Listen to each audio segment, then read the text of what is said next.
isang store ang nagbebenta ng motorcycle parts, ang umangat ang ROAS to 25.50 sa loob lang ng 7 days.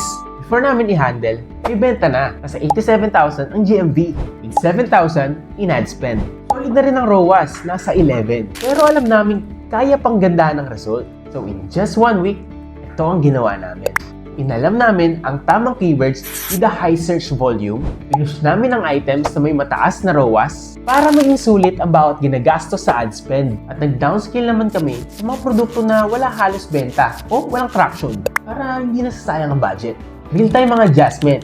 Halos araw-araw may optimization. Habang tumataas ang performance, tinataasan pa namin lalo ang budget sa mga winning ads. Ang mga hindi nag-convert na ads, pinupost o talagang tinitigil na namin. Resulta, mas mataas na kita with less ad spend. After 7 days, 103 ang GMV, 4,000 naman ang ad spend, at nasa 25 naman ang ROAS. Double kaysa sa dati, pero mas mababa ang gastos. Product was the same, pero grabe ang impact ng bagong ad strategy.